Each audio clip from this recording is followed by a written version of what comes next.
Assalamualaikum warahmatullahi wabarakatuh. Teman-teman, ketemu lagi dengan Bu Wida. Hamdan wa syukran lillah. Wassalatu wassalamu ala rasulillah wa ala alihi wa sahbihi wa mawala. Rabbi srohli sodri wa yassirli amri wahlul uqdatam min lisani yafqahu qawli. Amma ba'd. Rekan-rekan, teman-teman, sobat-sobat muda semuanya, hari ini ketemu lagi dengan Bu Wida.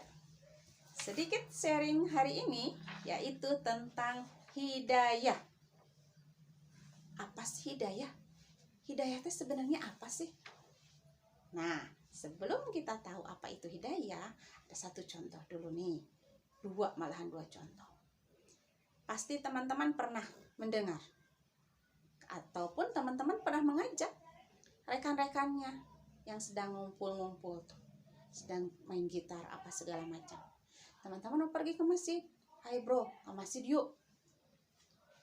Ada yang menjawab, ji gue bro lah ke masjid, urang macan menang hidayah. Satu contoh. Contoh yang kedua, ada satu kelompok lagi yang sedang berkumpulnya maksiat. Satu kelompok itu sedang mabuk-mabukan.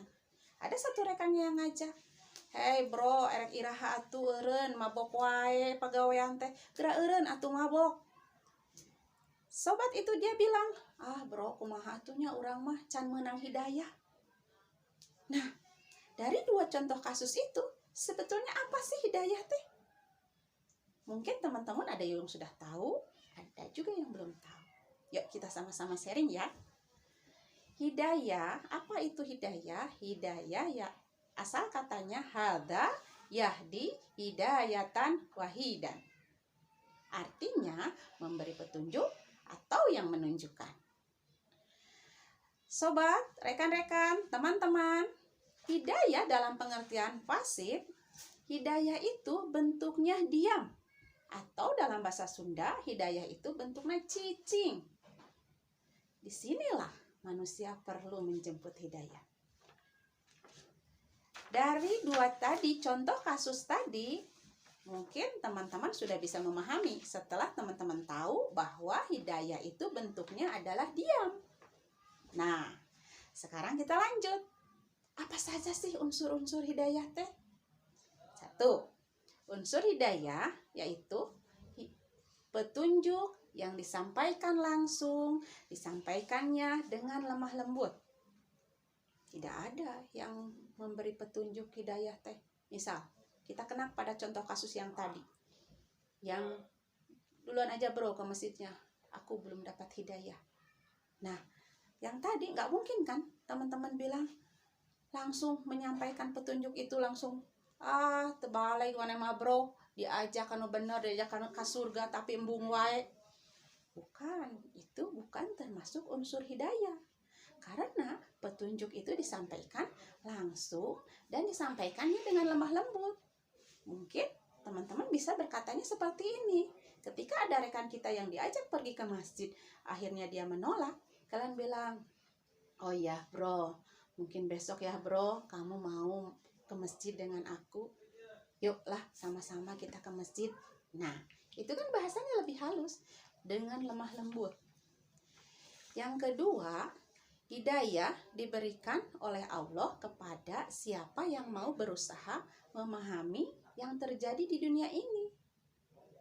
Kalau orangnya lempeng-lempeng saja, kayak sobat yang tadi yang sedang kumpul-kumpul maksiat, lempeng dia orangnya, tidak berusaha memahami. Memahaminya dalam hal apa? Kalau seandainya dia memahami, nah orang teh hirup terek kieu kumpul, mabok we terus jeung mabok. Tidak ada ke arah sana memahami, hidayah pun gak akan diberikan oleh Allah. Nah, teman-teman, itu dua unsur hidayah. Yang paling kita garis bawah adalah bahwa hidayah, petunjuk harus disampaikan dengan bahasa lemah lembut.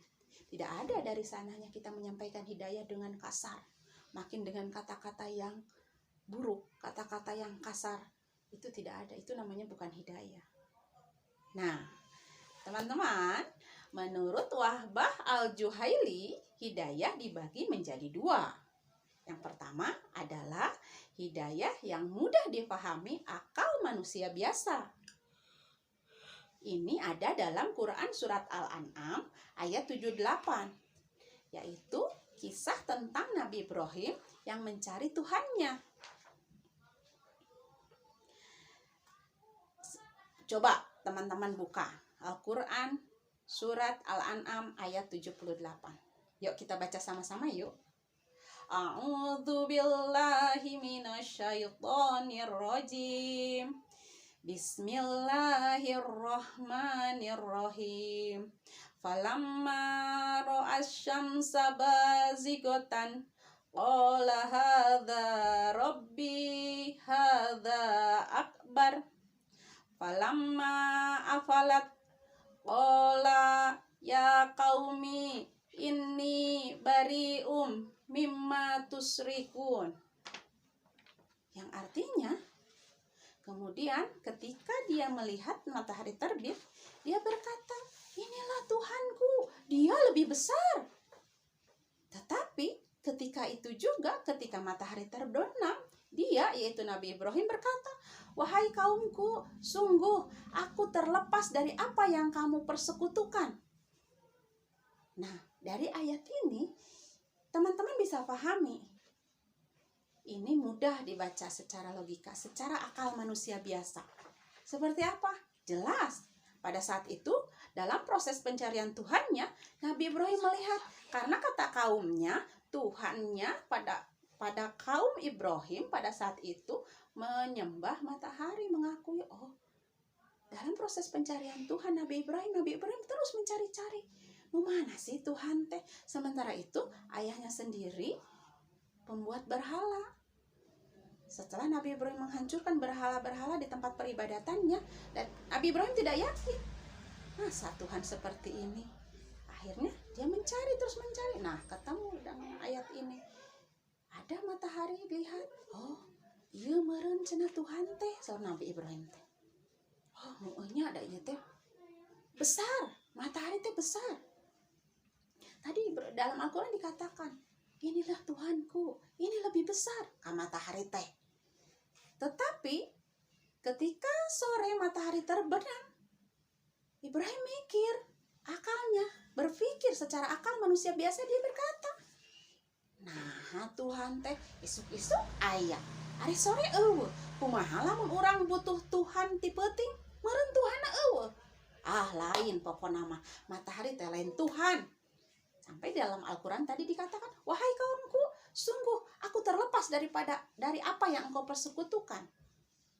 Nah, sobat, itu contoh yang pertama tentang hidayah yang mudah dipahami oleh akal manusia biasa. Jelas ya? Lihat matahari terbit, ini, iya meureun Tuhan. Tapi ketika matahari terbenam, mana Tuhan teh? Seluruh manusia yang akal biasa pasti akan paham ke arah sana. Itu bisa dipahaminya. Nah, teman-teman, contoh hidayah yang kedua, hidayah bagian yang kedua yaitu hidayah yang hanya dipahami oleh manusia khusus atau manusia tertentu atau orang-orang pilihan Allah. Ini terjadi pada kisah Nabi Ismail alaihissalam. Ada dalam Al-Quran, Quran surat As-Saffat ayat 102. Coba dibuka lagi selanjutnya, biar kita baca sama-sama ya.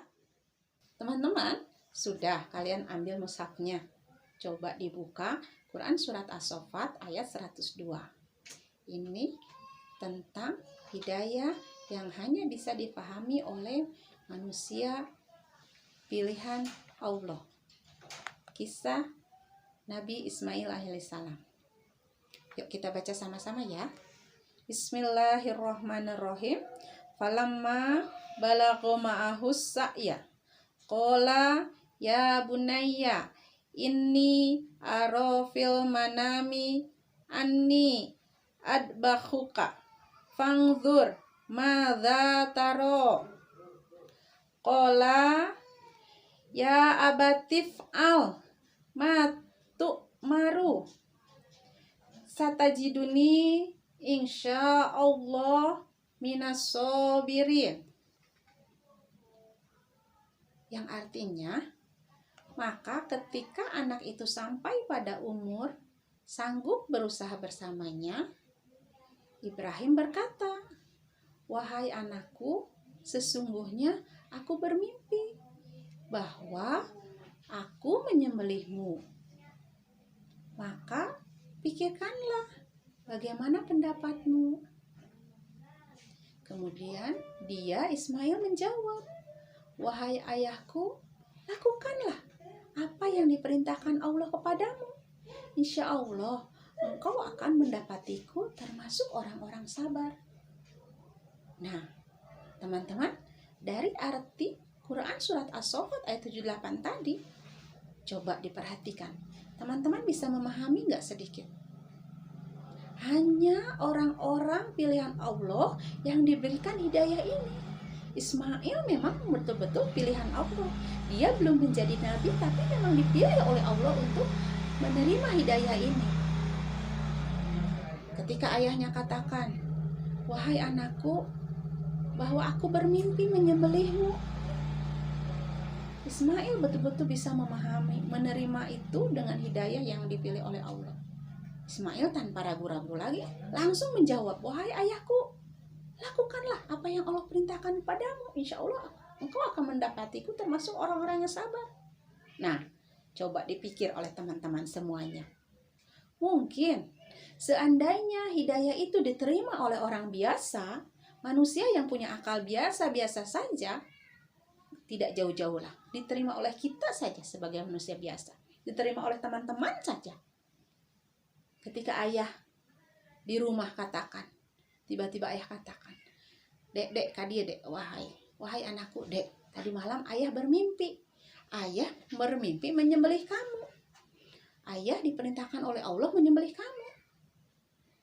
Mungkin dengan akal manusia biasa akan pasti langsung nyorongot, kata orang Sunda mah. Wah, langsung terkaget-kagetnya. Coba teman-teman bayangkan. Ketika tiba-tiba si ayah bilang, "Ayah bermimpi. Allah perintahkan ayah menyembelih kamu." Mungkin teman-teman bisa bilang, "Apa ayah? Sembarangan. Ayah saja yang sudah tua. Aku makan masih muda." Ya, seandainya hidayah diterima oleh akal manusia biasa, gak akan sampai ke. Tapi karena Ismail betul-betul insan yang dipilih oleh Allah, manusia yang luar biasa yang dipilih oleh Allah, Ismail kecil menjawab, "Wahai ayahku, lakukan apa yang Allah perintahkan kepadamu. Insya Allah engkau mendapatiku termasuk orang-orang yang sabar." Nah, teman-teman, dari dua contoh hidayah tadi, bisa teman-teman pahami kan? Mana hidayah yang diterima oleh akal manusia biasa dan mana hidayah yang bisa diterima oleh manusia pilihan Allah. Nah, demikian sharing ilmu tentang hidayah pada saat ini dengan Bu Wida. Semoga menjadi ilmu yang bermanfaat.